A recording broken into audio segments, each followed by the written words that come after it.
एक poem cover करने वाले हैं जिसका नाम है rain on the roof by the poet skin. तो पोएम पे चलने से पहले हम लोग पोएट के बारे में थोड़ा सा जान लेते हैं।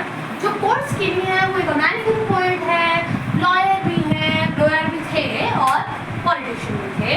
उनकी जो ये one of the famous poet है, मतलब उनको इसी पोएम से जाना जाता है। ये जब पोएम उन्होंने लिखी थी तो बहुत ही फेमस हुई थी। चलिए अब इसको पढ़ना शुरू करते हैं। पढ़ने से पहले कॉन्टेक्स्ट दे देती हूँ कि इस पोएम में बहुत मिक्स्ड फीलिंग्स है। कभी पोएट नाइट के बारे में बात करता है, कभी सैडनेस के बारे में बात करता है, कभी उसकी कुछ मेमोरीज को रिकलेक्ट करने की बात करता है। ये होता है ना, जब बारिश आती है तो हमारी कोई ना कोई फेवरेट मेमोरी उसके साथ जुड़ी हुई होती है। तो ऐसा ही सेम इसके साथ भी होता है कि जब पोएट बारिश होती हुई देखते हैं या उनकी रूफ पे बारिश हो रही होती है बाहर, तो उनको वो चीज़, वो जो बारिश है वो बहुत सारी चीज़ों के साथ कनेक्ट कर देती है। आपको भी किसी ना किसी की चीज़ों के साथ कनेक्ट कर देती होगी। किसी को बारिश में कॉफ़ी पीना पसंद है, किसी को कुछ करना पसंद है। तो यहाँ पे पोएट किस मेमोरी को याद कर रहे हैं वो देखते हैं। In the first stanza, when the humid shadows hover over all the scary spheres and the melancholy darkness gently weeps in the rainy tears, what a place to press the pillow of cottage chamber bed and lie listening to the patter of the soft rain overhead.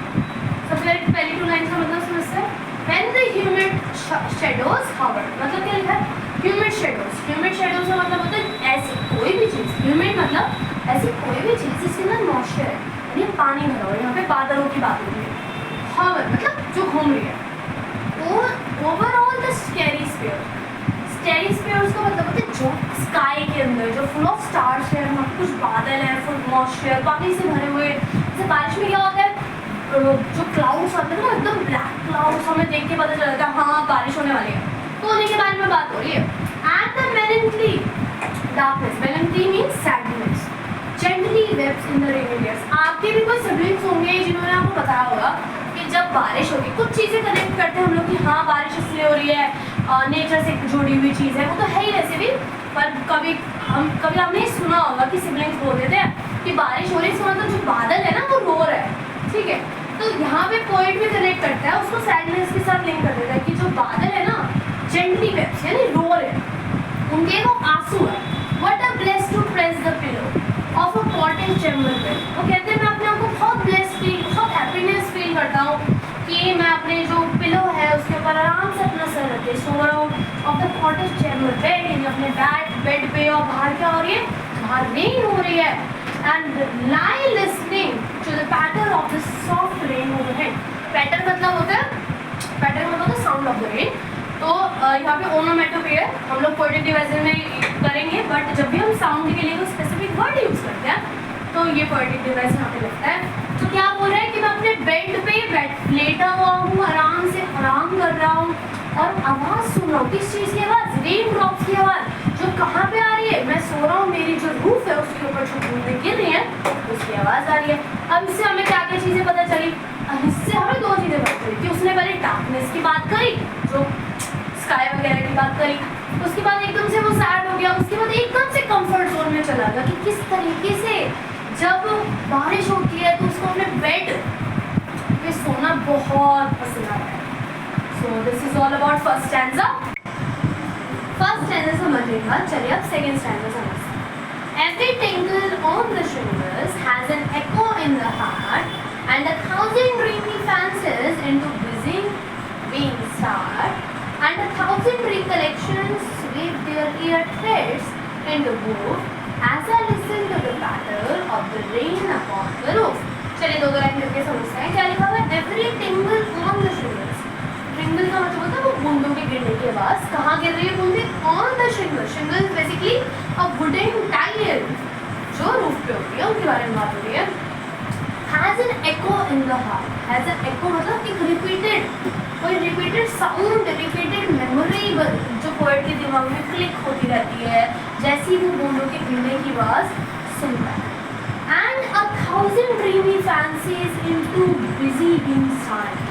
जैसी वो बूंदों की गिरने की आवाज़ सुनता है उसके दिमाग में 1,000 ऑफ मेमोरीज आना शुरू हो जाती है।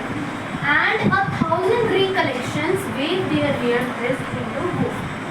रिकलेक्शन मतलब जो पहले से है बट अब उसको रिकलेक्ट कर रहा है, तो उसकी कुछ ऐसी मेमोरीज है जो उसे रिकलेक्ट कर रहा है, अपने प्रेजेंट मोमेंट में याद कर रहा है, सोच रहा है उनके बारे में, वो बहुत खुश हो रहा है.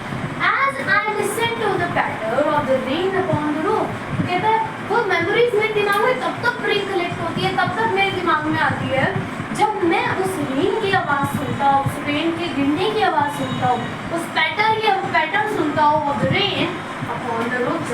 ठीक है, तो this is all about this stanza 2. Second stanza समझने के बाद चलिए थर्ड स्टैंजा पे चलते हैं.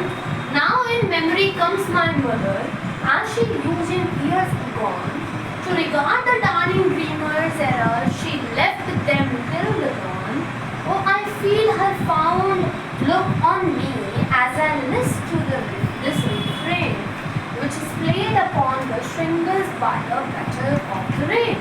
So what is the meaning? हमने क्या देखा सेकंड स्टैंजा में जो पोएट है वो कुछ अपनी मेमोरीज की बात कर रहा है. वो जो क्या मेमोरीज है ना वो इस स्टैंजा में आपको समझ में आएगा. वो मेमोरीज है उसकी मदर के साथ. ठीक है, now in memory comes my mother आज she use in years upon. तो कह रहे हैं वो जो मेमोरी है ना मेरी मदर के साथ जो बहुत टाइम पहले थी, ईयर अगो मतलब बहुत पहले की मेमोरीज है, वो तब मुझे याद आती है जब मैं बारिश की बूंदों की आवाज़ सुनता हूँ. To regard this darling dreamers, she left them till the dawn. यानी वो क्या बता रहे हैं, वो बता रहे हैं कि जो मेरी मदर थी ना जब बारिश होती थी वो मुझे सोए रहने देती थी और मुझे डार्लिंग ड्रीमर्स यहाँ पे मतलब क्या चिल्ड्रन, यानी किस तरीके से अपनी इमोशनल कनेक्शन उसका हिट होता है जब वो बारिश को देखता है, बारिश को महसूस करता है, तो किस तरीके से अपनी मदर के साथ वो टाइम स्पेंड उसने किया, किस तरीके से उसकी मदर के साथ उसकी बहुत स्वीट बहुत पॉजिटिव मेमोरी है उसको बता रही कि किस तरीके से उसकी मदर उसको सोए रहने देती थी. And oh I feel her fond look on me, और मैं तब तक उन्हें महसूस करता हूँ, मैं तब तक उन्हें देख पाता हूँ कि वो मुझे किस तरीके से उतने प्यार से देख रही है. As I list to this refrain, here the list meaning is listen, यानी जब मैं उस रेन की आवाज़ सुनता हूँ तब तक मुझे ऐसा लगता है कि जो मेरी मदर है उतने ही प्यार से जितने प्यार से जब वो बचपन में उसे देखा करती थी, जब वो सो रहा होता था तो वो वाली मेमोरी उसको आ जाती है, रिकलेक्ट हो जाती है. Which is played upon the shingles by the patter of the rain. वो किस वजह से होता है, जब वो जो वुडन टाइल होती है उसके ऊपर किसकी आवाज़ सुनता है, the patter of the rain की आवाज़ सुनता है. तो अभी तक हमने क्या देखा कि स्टैंजाज में एक अपने बहुत deeply connection with nature as well as उसके जो इमोशनल कनेक्शंस है वो मेमोरीज उसकी कनेक्ट हो जाती है जब वो रेन के बारे में सुनता है.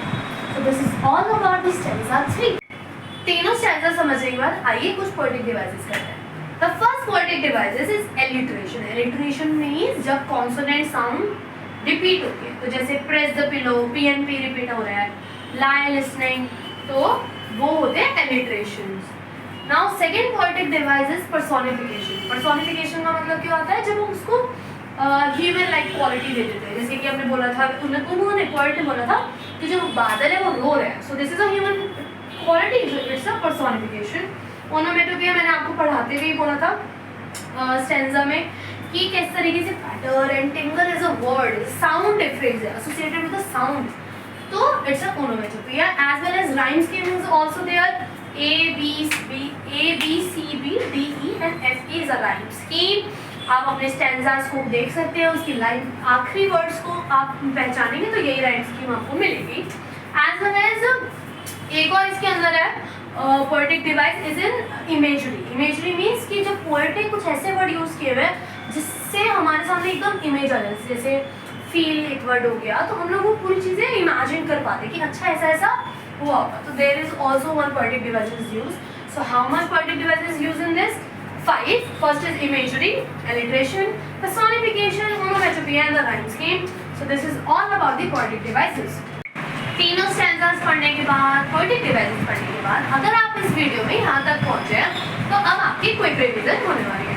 ओवरऑल समरी में हम लोग ये देखते हैं कि स्टैंजा वाइज हम लोगों ने क्या क्या पढ़ा. स्टैंजा 1 हमने पढ़ा कि किस तरीके से पोएट एक डार्क स्काई के बारे में बात कर रहा है, बादलों से भरे हुए स्काई के बारे में बात कर रहा है जो कभी भी बरसने वाले हैं और बरस भी रहे हैं, और किस तरीके से वो उसको रिलेट कर रहा है कि जैसे कि बादल रो रहे हैं। एंड द सेकंड स्टैंजा हमने देखा किस तरीके से वो रिकलेक्ट करता है अपनी मेमोरीज को। थर्ड स्टैंजा में हमने देखा कि किस तरीके से जो रिकलेक्शन ऑफ मेमोरी है उसकी जो मदर है वो उसका एक पार्ट है। तो ओवरऑल हमने क्या पढ़ा कि जो समरी है ना वो दो चीज़ों पे डिपेंड करती है कि डीप कनेक्शन विद नेचर, कि नेचर के साथ उसका कितना डीप कनेक्शन है कि वो रेन को इतनी सारी चीज़ों के साथ एसोसिएट कर रहा है। And the second is emotional connection, किस तरीके से वो अपनी मदर के साथ अपने बॉन्ड को इस पोएम के अंदर शेयर कर रहा है। वो एक बहुत ही स्वीट जेस्चर इस पोएम में प्रोवाइड कर रहा है। If you like all my video and you understand all of the things, please like, subscribe to my channel and as well as share with your friends. Thank you so much for watching. Bye bye.